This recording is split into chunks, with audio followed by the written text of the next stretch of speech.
Welcome to Full Prefrontal, the show that exposes the mysteries of executive functions.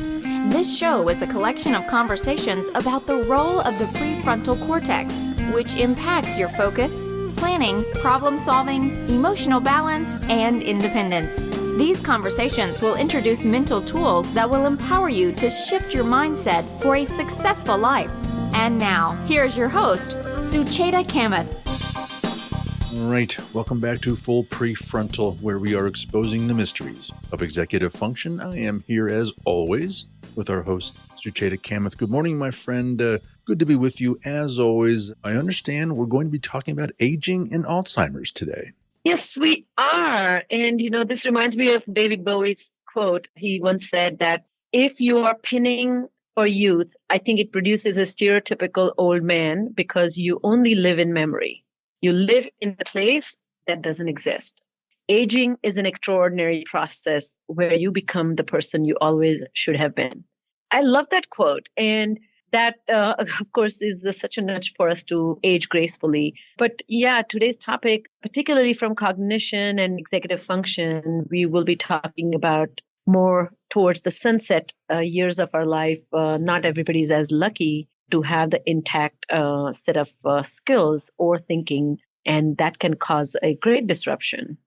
Well, as you know, Sucheta, my mother was diagnosed with Alzheimer's just over 4 years ago now. It has been, I'm not going to deny it, it has been a very difficult and very painful journey for all of us, but it has also been, to be very frank, a fascinating one to see what this disease has done to her. She's what they would now classify as late stage Alzheimer's, but with organized thinking. And so what that means to those listening is that, yeah, she has, in essence, zero short-term memory, but she has organized thinking, which means that she can still dress herself. She can still make her bed. She can still do some personal effects like brushing teeth and combing hair and all that. And she still can enjoy social outings. But it is interesting to spend time with a human being who has no short-term memory. It's a real challenge. It has been a very difficult, but to be very frank, fascinating thing to observe. And it has the disease has not yet impacted her general health, so she's still in pretty good health otherwise, which is that brings its own challenges as well. But it has been a fascinating journey. What's been really, really fascinating about it is, frankly, what we've learned going through it, and the little tricks, the little hacks, the strategies that you come up with that enable you to interact and spend quality time with someone like that. I mean, you really can't talk about the future. You can't talk about the past, certainly the immediate past. And so what your whole essence of the time together is to create these present moment of joys, and so that's what you do, and that's what you strive for. But it's a horrifying, terrible disease. It's just, I don't wish it on anyone, but it's also loving family and taking care of each other. And it's what you're supposed to do, Absolutely. And I'm so sorry. And I have gotten to know some of your struggles since you and I started working with each other. And I know how taxing it has been on your own relationship with her, as well as having to manage personal life, professional life, and now this added responsibility of making sure your mother is safe and kind of has that support that she needs, which she may not recognize that you're offering it. I know. Do you mind sharing some of the things that you, how did it start? How did you notice the changes in her thinking, her behaviors? What kind of alerted you all that this could be Alzheimer's? Yeah, well, and I'll be honest, she was exhibiting symptoms of this disease years before she was officially diagnosed. And like I said, that was 2014, 4 years ago when she was officially diagnosed. But we had certainly noticed a change in her probably a good 2 years prior to that, and maybe even 3. But, it manifested itself in some, I guess, not surprising ways. Always was meticulous about how she maintained her house and her wardrobe. And, if you said, "Mom, we're leaving at 5:30, she would be ready at 5:25 every time. And then all of a sudden that just stopped. And she would just repeat, what time are we leaving? What time are we heading out? What do I need to wear? Where are we going? Who are we seeing? And so it's different than all of us have a slip of the memory, right? We'll forget something and, hey, honey, remind me about when we're doing. But it becomes a constant thing. And so that was the original real main symptom was, she'd always been so careful about her punctuality and knowing exactly when and where and why she was supposed to be doing something. And then all of a sudden that just disappeared. And then, the notion of misplacing things, so not knowing where the dishwasher soap was, or, where she would have the right kind of socks, or, those little kind of things that she could have done blind and found in the dark and had, was always so meticulously organized and maintained her house in such a way that everyone always knew where everything was.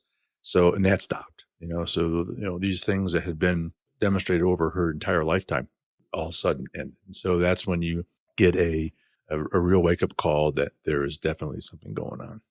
Got it. And, as a speech and language pathologist who specializes in neurological disorders, my work always has centered around helping people build memories and developing organizational skills and planning and self-efficiency or self-awareness skills. Last several years, I have stopped working with people with dementia or any type of memory-related problems with aging, but I have done a lot of work in my earlier career, or rather at the start of my career. But when I do see clients with age-related memory challenges, a lot of them come to me because they have had a head injury. So recently I saw a woman, she was kind of young.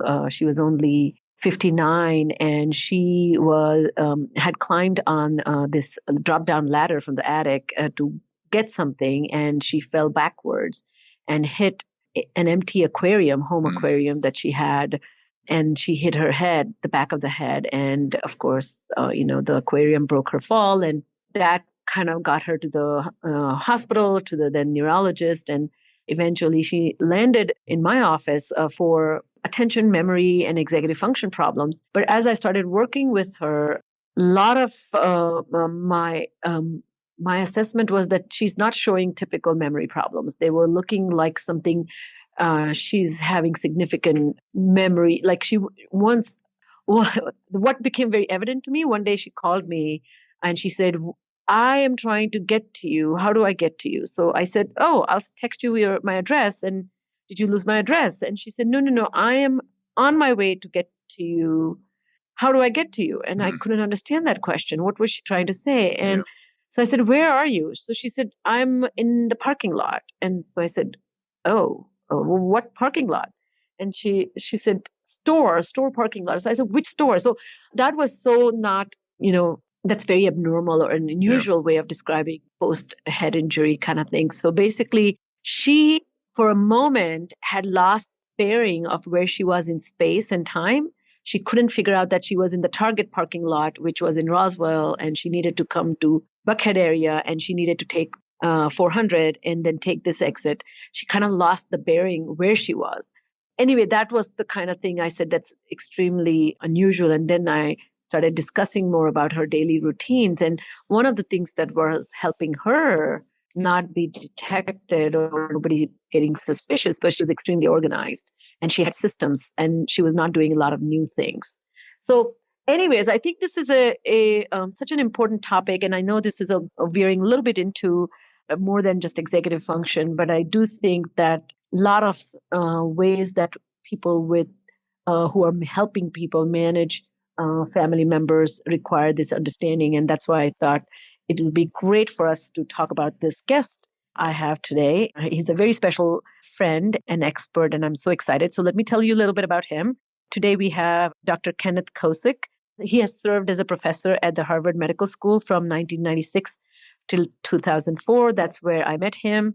And when he became the Harriman Professor and Co-Director of the Neuroscience Research Institute at the University of California in Santa Barbara. He has received multiple awards. I'm going to list a few, such as Whitaker Health Science Award from MIT, Milton Foundation Award from Harvard Medical School, Moore Award from American Association of Neuropathologists, Metropolitan Life Award, Denny Brown Award from American Neurological Associations, and so on and so on. As you can see, he has a prolific career and incredibly celebrated individual who has made a lot of contributions. He has co-authored two important books. One is called Outsmarting Alzheimer's Disease, and second is called The Alzheimer's Solution, How Today's Care is Failing Millions and How Can We Do Better. And that we will be talking a lot about what to do in our next segment, and I will be referring to that book. It's a great book. Everybody should have it. His work, including characterization in Colombia of the largest family in the world with familial Alzheimer's, has appeared in New York Times, Wall Street Journal, in the New Yorker. It has been also referenced to on BBC, CNN, PBS, and even CBS 60 Minutes. His 2016 UCSB commencement address was archived at the Graduation Wisdom Best Commencement Speeches website. And I really recommend everybody should listen to him. He's extremely inspirational, and it's my honor to have him with us today.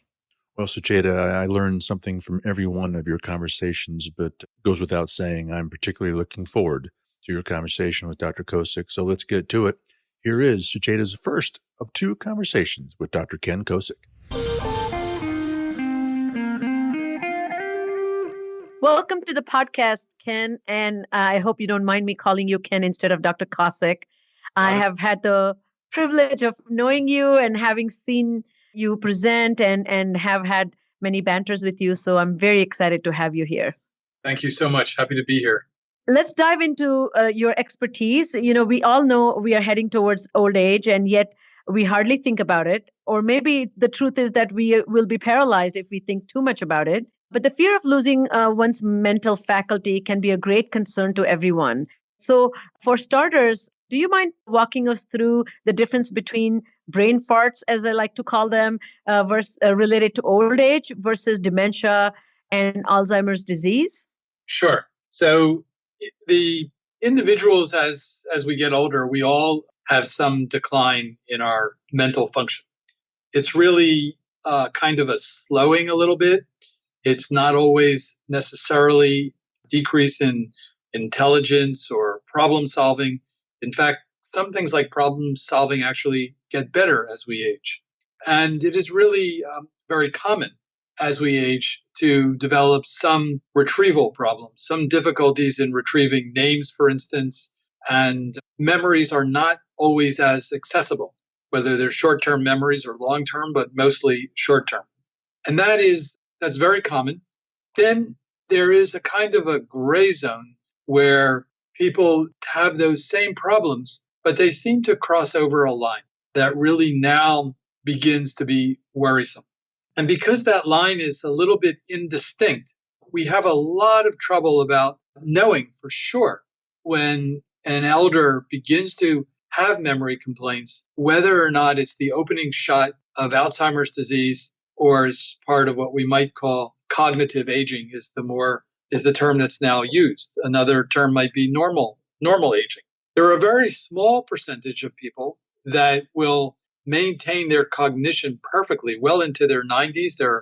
Pablo Picasso, an amazing artist, painted brilliantly into his 90s. So it can happen. But this small amount of decline is incredibly common, number one. It would be very nice to be able to give that a boost.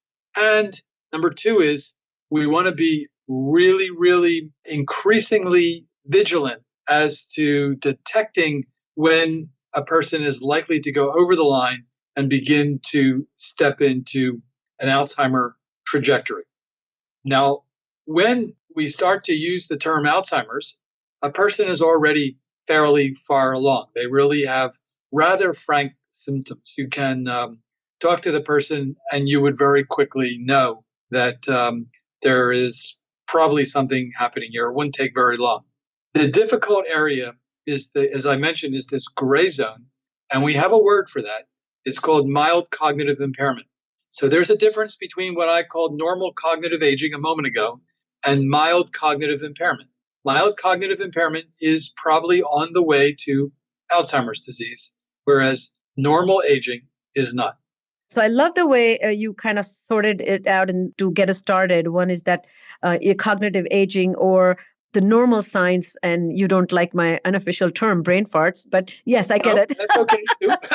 Just because I didn't use it. No, I'm just teasing. And I think if you don't mind talking a little bit about the difference between I think two distinct things stand out for me from my cognitive rehabilitation work and training that I do, that this slowing, cognitive slowing, there's a processing speed that kind of reduces. And second thing is, as you mentioned, the retrieval in memory, that normal aging is quite, we go to a party and my husband is nudging me already saying that, who's that now? What's his name or what's his wife's name? Those kinds of things. And I'm almost like his a name bank. He refers to me to find out relational or some details. And so that part I feel versus the short-term memory, developing or managing short-term memory. Could you talk a little bit about the distinction between the two? How does that normal person understand it? Those who don't understand neuroscience much. Yeah. Well, these are often clinical types of decisions that may not require a deep understanding of neuroscience, but really more of a very astute clinician. With regard to you're going to a party and your husband asking you, there is data that says that memory can be served in a very positive way with a long marriage. And maybe that has something to do with the fact that couples now can double their memory bank by asking each other things that one alone would have forgotten. But I think we can be very descriptive and say, there are these retrieval problems, there are these issues, and I think that's useful. One, I'm not sure I'm actually answering your question perfectly because we do want to put metrics on this, and there are a lot of neuropsychological tests that can be done. If a person's worried, they should see a neuropsychologist, and they can put numbers on it. And if they're not going to get a clear answer with one visit, they can wait 6 months, do it again, and see if it stayed steady. Then you have nothing to worry about, or if it's begun to decline, then you have something to worry about. But I think what you were getting at is that because when people get older and that are not on the path to Alzheimer's, they would still really like to have a boost in their memory. I mean, this is something we all want. So that is a very tricky problem because there's no fountain of youth that we're aware of. How can we really best enhance people who have this normal cognitive aging issue? And I think that we'll get to that when we start talking about therapies, but I want to identify that issue as being out there. I'll say one more thing in this vein, and that is that when in my clinics over the years, when I see individuals come in worried about memory complaints, I would say maybe as many as half of them, I'm able to reassure them and tell them, I don't think it's Alzheimer's because this, number one, we're all worried about Alzheimer's. Number two, cognitive aging is a real thing. People come in worried. It's nice to get reassurance from a doctor, but it still doesn't solve the fact that they can't retrieve a name in a party. Yes, that's great. So can you then define, is dementia same as Alzheimer's disease? And what is the definition of Alzheimer's disease? So dementia is not the same as Alzheimer's disease. The Alzheimer's disease is a type of dementia. Dementia simply means that there's an impairment in cognition. You have not just trouble with memory, but there is also trouble in other cognitive spheres, such as calculations, executive function, many things that we can begin to itemize. Another sphere that is often affected in dementia, and particularly in Alzheimer's, but in many different types of dementia, is personality. So we have the cognitive domain and we have more of an emotional personality domain. They both tend to get affected. So now to go back, there are many types of dementia. It's a long list.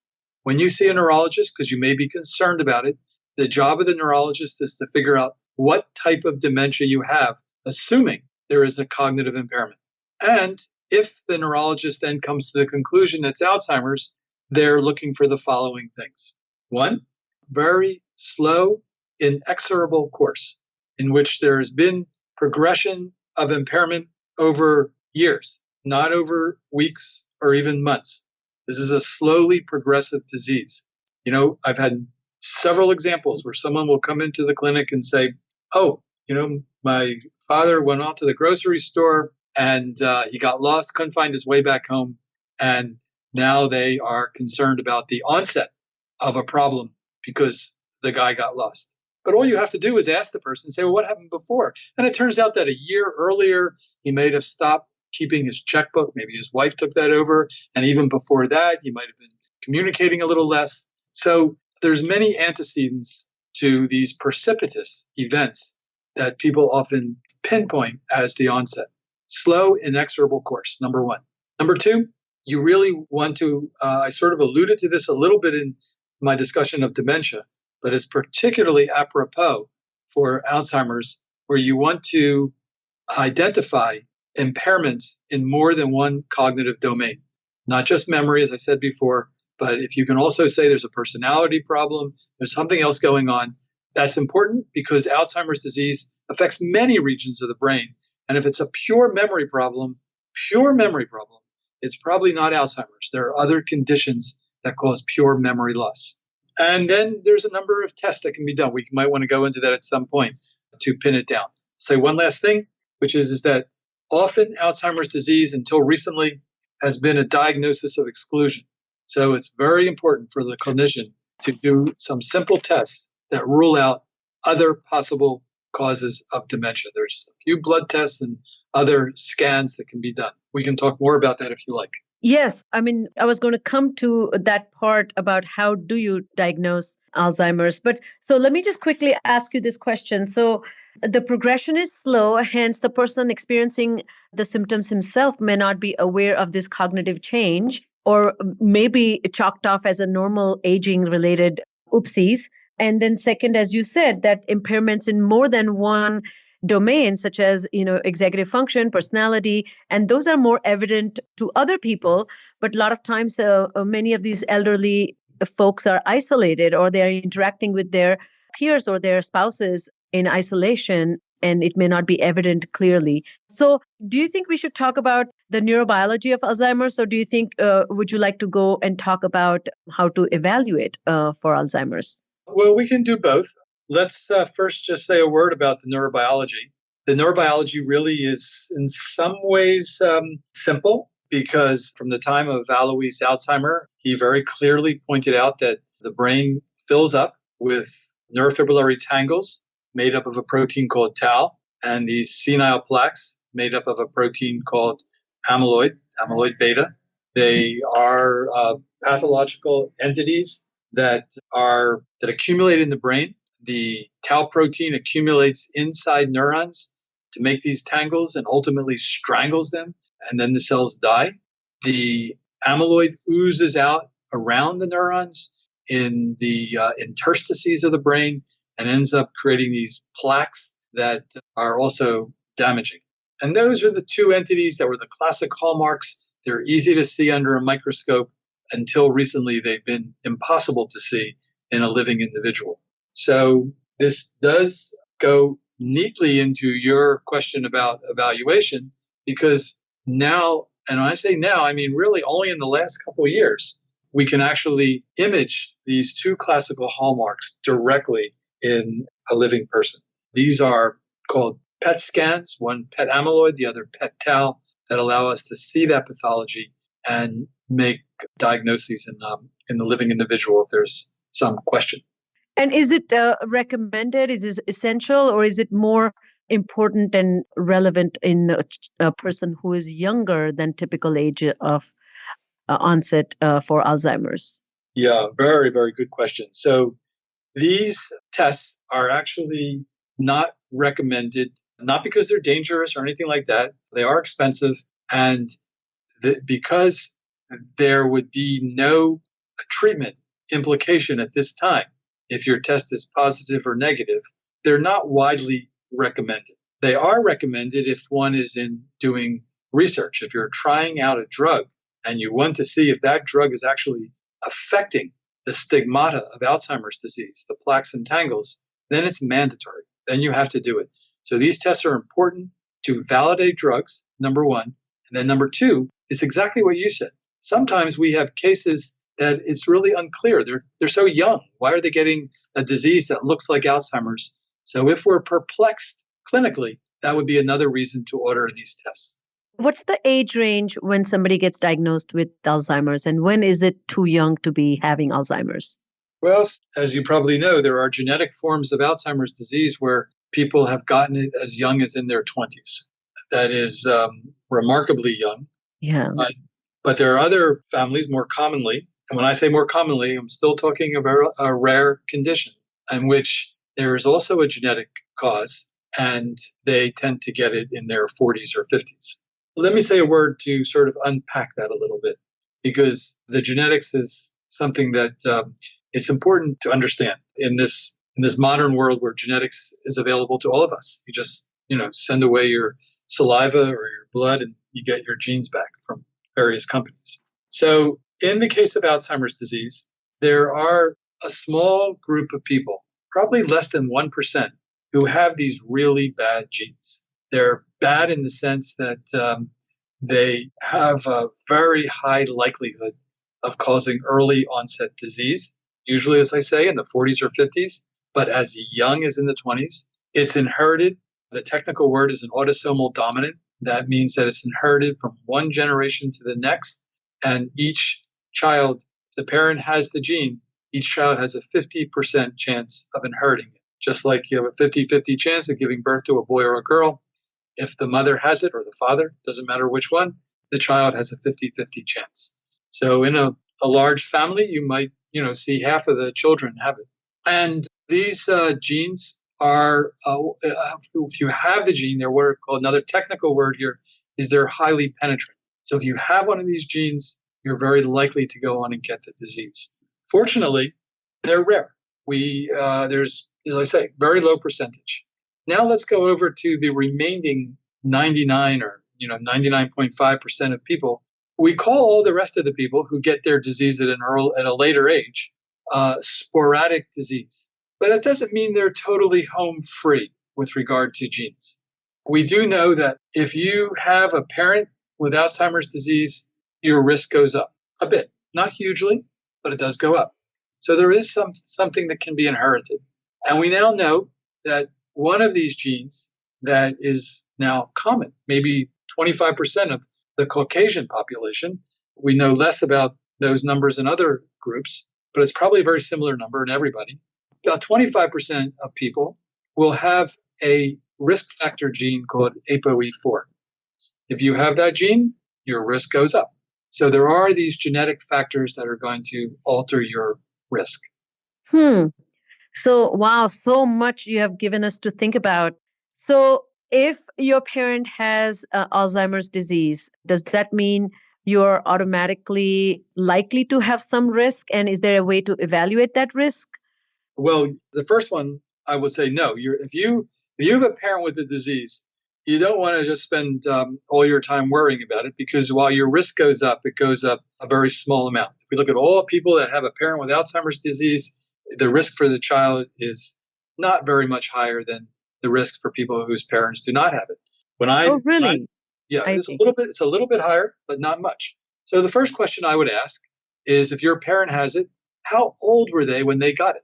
If they got it when they were well into their 80s, when Alzheimer's disease is incredibly common, something like 40% of the population has Alzheimer's disease once among a group that's 85 years or older. This is a very common entity among advanced age people. So, but then if I ask that question and the person tells me, yeah, my parents had it, or one parent had it, and they got it when they were in their 60s, I'm going to worry a little more. So it's still not this extreme case, the very young onset, but if a parent is getting it in their 60s or 70s, I'm going to be a wee bit more concerned. Still, though, the risk is not going up hugely. But if they want to sort that out and say they come back to me and say, I say, okay, your risk goes up a little bit, and this person says, I'm not satisfied with that, doc. I want you to tell me exactly how much my risk is going up. So, you're saying a little bit, but a little bit can be a very little or just a little. So then in those cases, we are now able to get genetic testing to assess risk. And one test would be for this ApoE gene, ApoE4, and we could then tell the person that, yeah, if you have that gene, we can give you a number. We can tell you exactly how much your risk is going to go up if you have that gene. So is it worth if you were the person, would you recommend yourself to go and get tested if you have that? Is that going to offer the relief that one is looking for by getting this assessment done? That is the question of the day, because we really want this whole question of disclosure and what people may want to know, how they're going to use that information. This is the cutting edge question right now in genetics, because these genetic tests, I told you one gene, ApoE4, but there are a few others. And so how much you want to know about your fate in life is a very personal matter that we all have to think very carefully about. If a person goes in and wants to have genetic testing for an incurable disease like Alzheimer's, they must have, according to the guidelines, they must have some genetic counseling.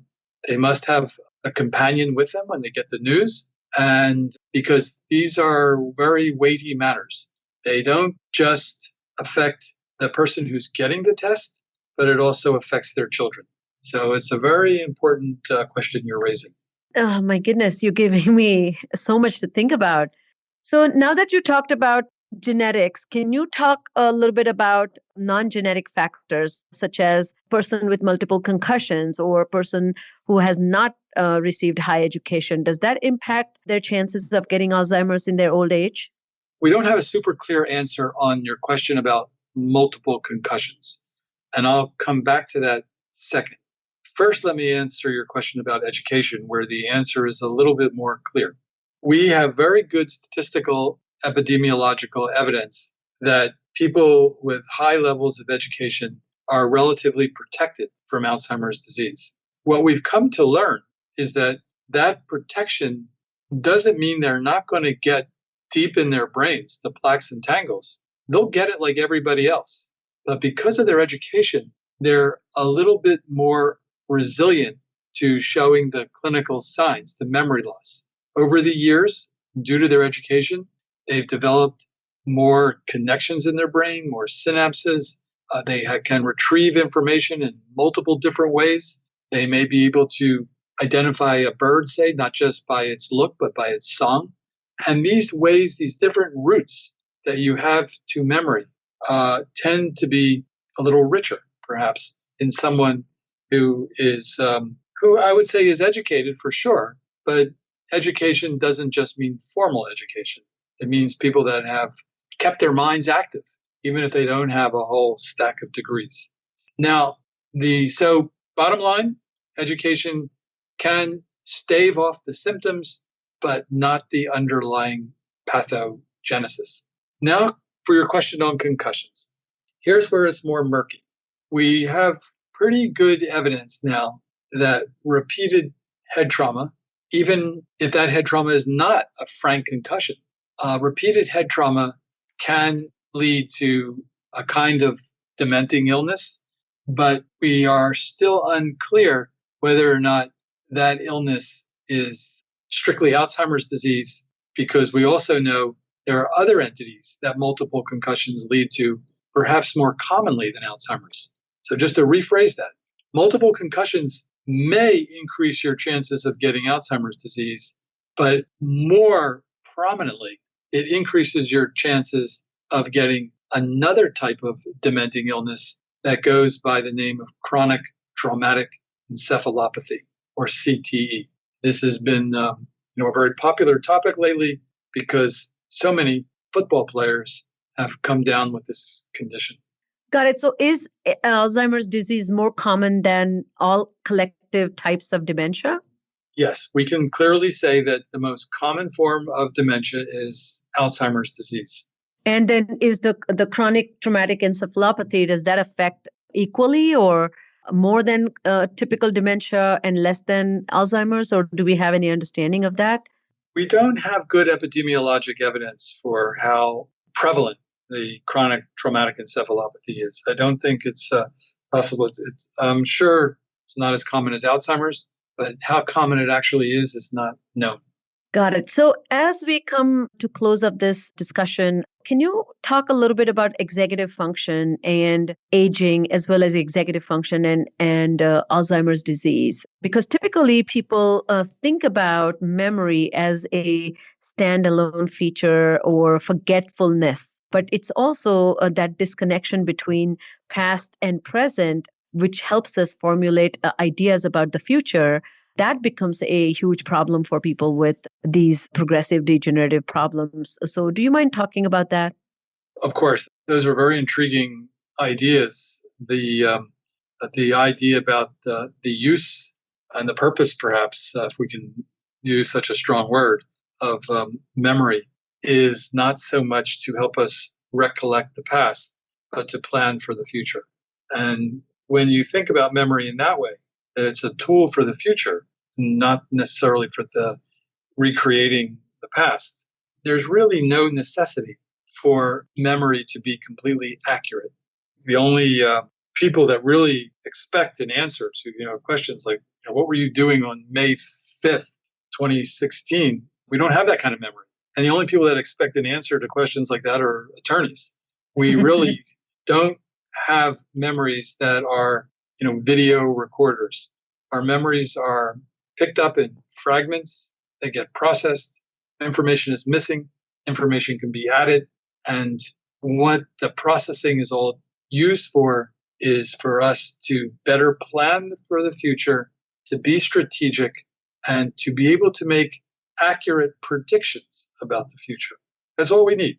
Because if we have to boil down brain function to one thing, it's really about making predictions. You have to be able to know that what you're going to do next is not going to kill you.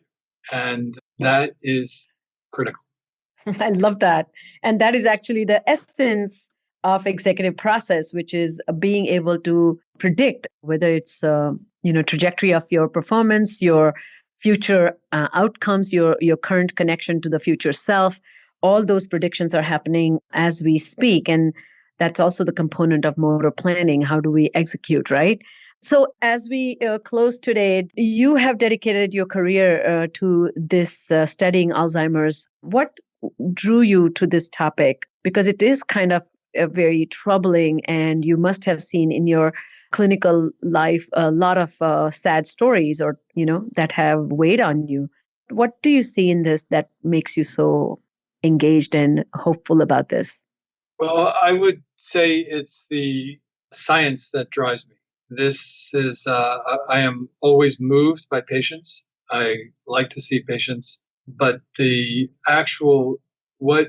reason I get up in the morning and ponder these problems is because the scientific problem here, the way it's all knotted together, with the tangles and the plaques and brain function and memory and all the things we've been talking about, is a really challenging, fascinating intellectual problem that totally engages me.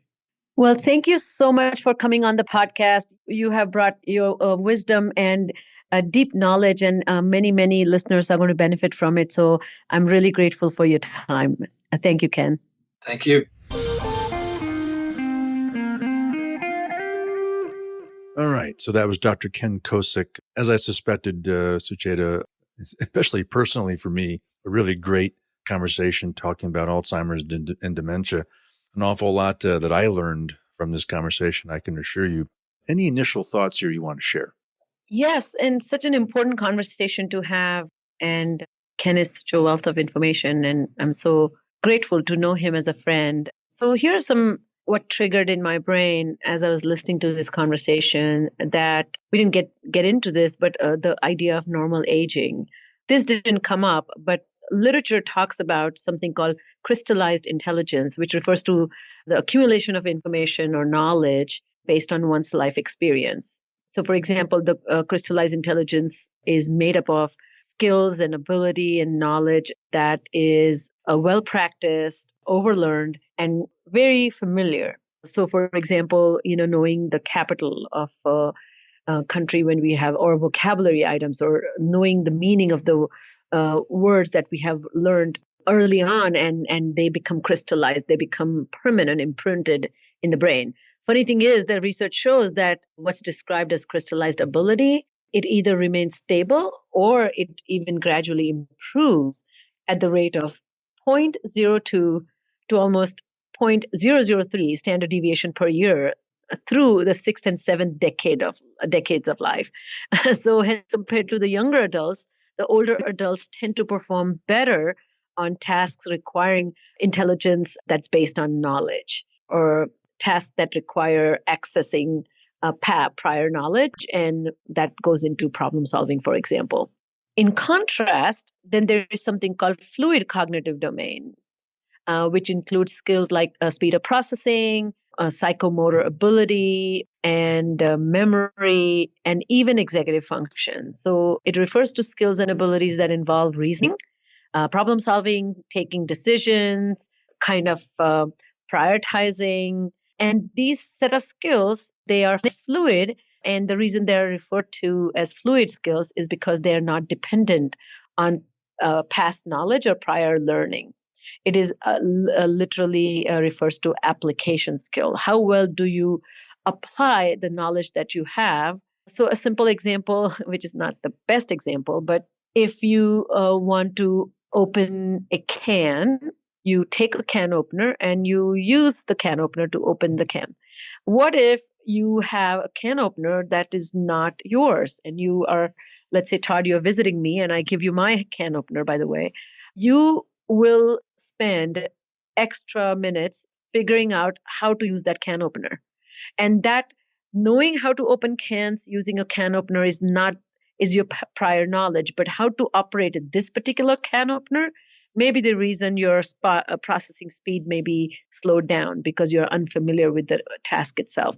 And by the way, I do have a can opener, which I use often in my presentations, that most people take at least 5 extra minutes to figure out, or sometimes people give up. So anyways, what I was saying, that these fluid cognitive domains reflect more the innate ability, that how we process and learn information, how we maneuver our own environment, and how we solve problems that we are not familiar with. Researchers such as Salthouse and his colleagues in their 2012 article talked about this, that these abilities, predominantly speed of processing and psychomotor abilities, reach their peak by the third decade of life, and then there's a gradual decline in at the estimated rate of 0.02 standard deviation per year. So these age-related changes are self-evident, but may or may not lead to dramatic decline in lifestyle or quality of life. So as I was having a conversation with Ken, my thoughts were that there's like two ladders next to each other. One that's going up, which is you become more knowledge you have, more living you have done, greater the wisdom. And then the second ladder, that where the skills decline, and that's when your executive function, your memory skills, and your speed of processing. So together, that's what makes you a wise old fool, so to speak.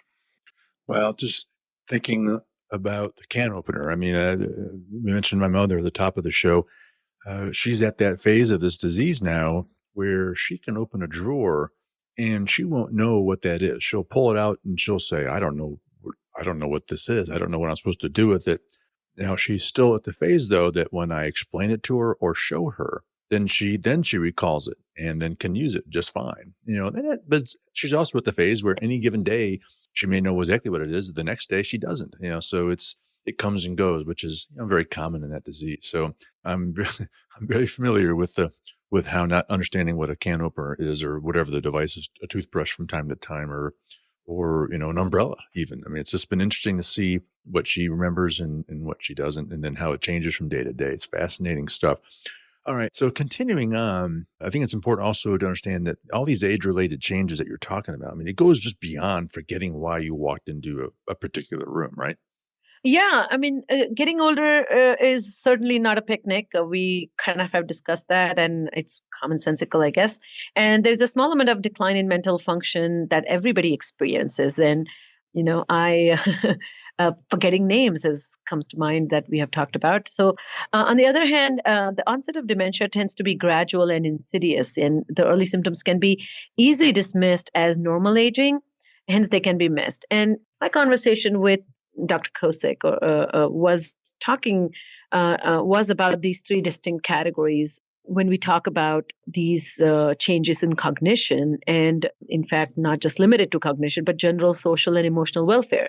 There are three distinct processes. One is that normal aging or cognitive aging, and it is a real thing. The second is mild cognitive impairment. And then the third is that actual dementia, and Alzheimer's being one kind of dementia. So in normal aging, there's certainly slowing of the processing speed, difficulty in word retrieval, short-term memory challenges, but there's no decline in the way we function or the individual functions. The person describes or feels that he's meeting expectations and going about life perfectly fine. In the mild cognitive impairment, however, that there's Ken talked about, there's the indistinct line or the gray zone where the symptoms persist and they become worrisome. And then finally, when it becomes extremely detectable, which is when in neurological terms, these are called frank symptoms. They're distinct. They present themselves in lumps. There are more than one areas that are affected. And just by talking with such individuals, you can tell there's something wrong. So it's the mild cognitive impairment and distinguishing that from the normal aging. That's where the art and the science meets, I feel. Well, yeah, no doubt about it. It goes without saying, aging affects your entire body and the brain. And obviously, changes in the brain are not visible. Speaking of my mother again, if you were to watch her walk down the hallway in her community, you would not know that she is late stage dementia or Alzheimer's. She is one of the few residents of that community that actually can get around without help of a walker or a wheelchair or even assistance. So she's still physically pretty functional, but we all know her brain is severely diseased. So but talk more about that. You're right, Todd. Brain is highly wired machine, and the connectivity determines its agility. And we have a few guesses as to what goes inside the brain, and researchers like Ken study this. I remember reading in his book about, as he summarized what causes the brain changes, and first component being inflammation, which is the response of the immune system, which is to send protein, which induces swelling, redness, and in a short quantities and for a short term while, it's good. But a chronic state of inflammation without any respite is not that great. And then, of course, prolonged inflammation speeds up aging. And the second part is the oxidization. The imbalance between the oxidized particles and the antioxidants can alter the brain chemistry, causing damage. And the third thing he describes, that the wear and tear, that just like the body, the brain endures that wear and tear. So for example, unlike the rest of the body, the damage to the neurons, which are the brain cells, that damage is not reversible. It's not repairable. So they don't regenerate themselves. So tearing or strain on these nerve cells causes a breakdown in communication between the neurons, resulting in slowing down, and it leads to forgetfulness and slowness in processing. So it's kind of important to understand that the brain actually aging can be detected at the brain level. And it's a funny thing about the brain, as you know, is the brain is the highly wrinkled body part. And that is one body part that you do not want to lose your wrinkles. You want to keep them. Yeah, I understand that. I think it was also important that we discussed the difference between dementia and Alzheimer's. Now, Alzheimer's is a form of dementia, but they're different, right? And what was striking to me was his comment that if you live long enough, you will likely suffer from dementia, but not necessarily Alzheimer's. Go deeper there. Yeah, and that was the discussion we were having, right? That I think it's the presentation of symptoms and how to decipher all that is such a critical part of management too. The Alzheimer's Association has it on their website that dementia is a general term for loss of memory and other mental abilities, severe enough to interfere with daily life. And that's the critical part, severe enough to interfere with daily life. It is caused by physical changes in the brain. Alzheimer is the most common type of dementia, but there are many other kinds of dementia. And so I'm going to put a link there. We have lots of types of dementia, but discussing this Alzheimer's particularly, as Ken was explaining, that it's the kind of dementia where the few things that are happening, one is it takes a slow course. That means progression of impairment or decline happens over the years and not overnight. Second was that the impairment is in more than one cognitive domain. So it's not exclusively limited to memory. And the third is a diagnosis of exclusion. That means the blood test and the scans can rule out other problems, which then eventually zooms into Alzheimer's. And so then there are cognitive and emotional domains where the changes appear. And so the most important thing is to not really, I guess, avoid having to deal with the challenges that one is noticing. The most important thing for me that, again, aren't you fascinated by our body and brain? When they work well, we don't have any concerns. We become very alerted about things when they are not working. When you're walking well, you don't thank your legs. But when your knees hurt, you're like, what must be the reason, So similarly, I feel that, the two degenerative processes that Ken was talking about in Alzheimer's is really something that everybody needs to get more information about. One is that the amyloid beta protein that oozes out and clumps into plaques, and then they accumulate all over the brain, causing the disruption in cognition, perception, and processing. And the interesting thing about that is it's all over the brain. And so it's unlike a brain injury or a gunshot wound.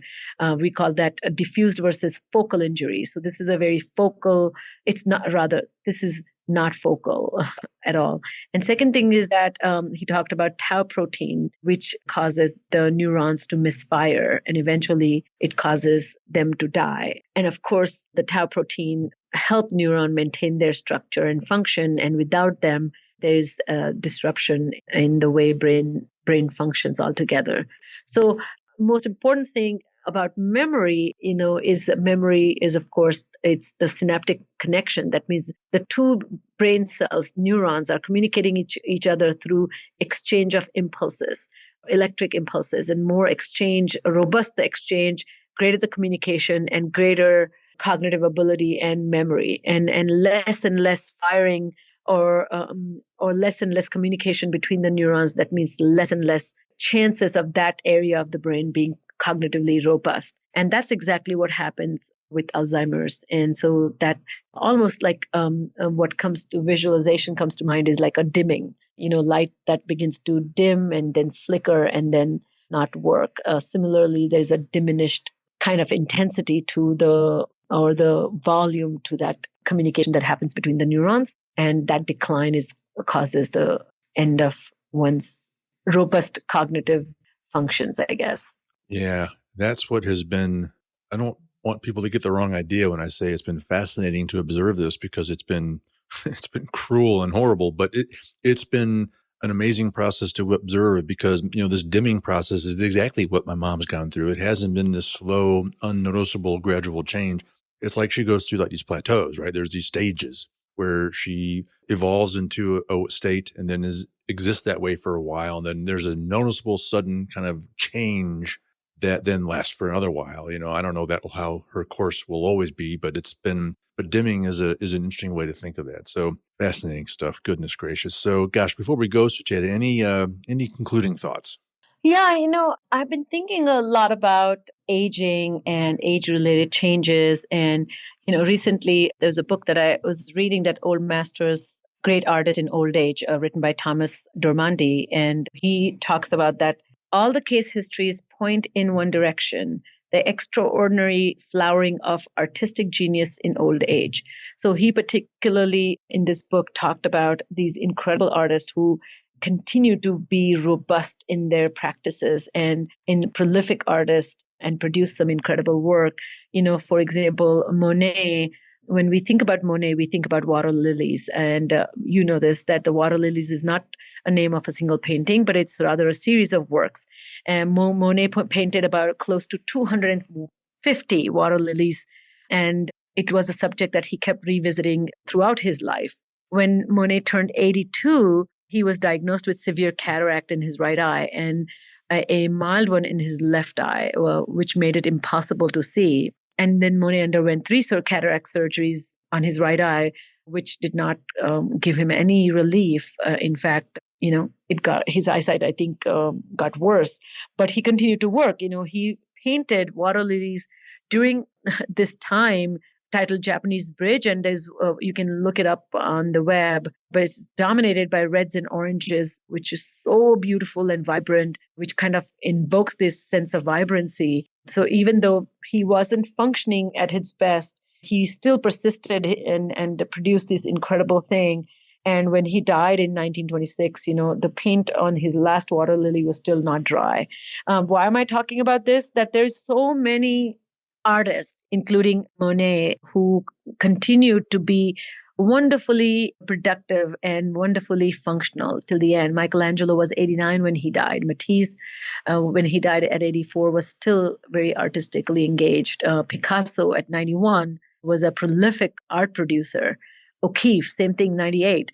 So I think it's at one end, we are discussing Alzheimer's. Then we have this other end of the spectrum where we have these age-related changes impacting people and yet them staying engaged in life. And I feel that what can we do as we have a discussion, even you as a son of a mom who's going through this disease and its impact on her, how do you stay hopeful and connected with your life is what comes to my mind. So one is, I feel one must be vigilant and one must report symptoms. There's no need to feel shame or fear once you notice things like losing things, getting lost, disoriented, forgetting procedures, or notice that you're avoiding complex thoughts. That's important to address. It's a complex disease. Its emergence is insidious and subtle for sure, and it takes away the independence and self-worth.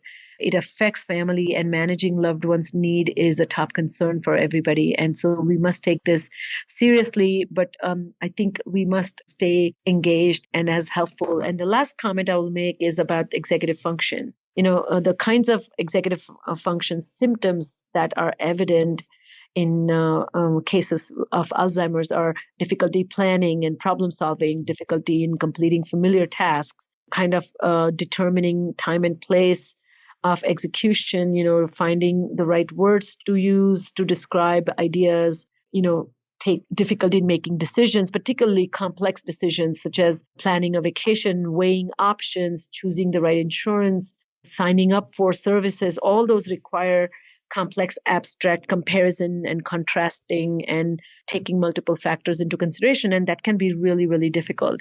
But most people are living independently when the spouses die, or perhaps if you're particularly mobile, you may not be living in a nursing home. So nobody may be interacting with you, or you may not be interacting. And so that's why loved ones have such a responsibility to dig deep into the daily lives of these individuals. But I'm very hopeful. I'm hopeful that we as a community can do a lot together. But the first step is to understand. And that's what we try to do today. Well, no surprise, really benefited from the conversation as well. And I'll echo what you just hinted at there.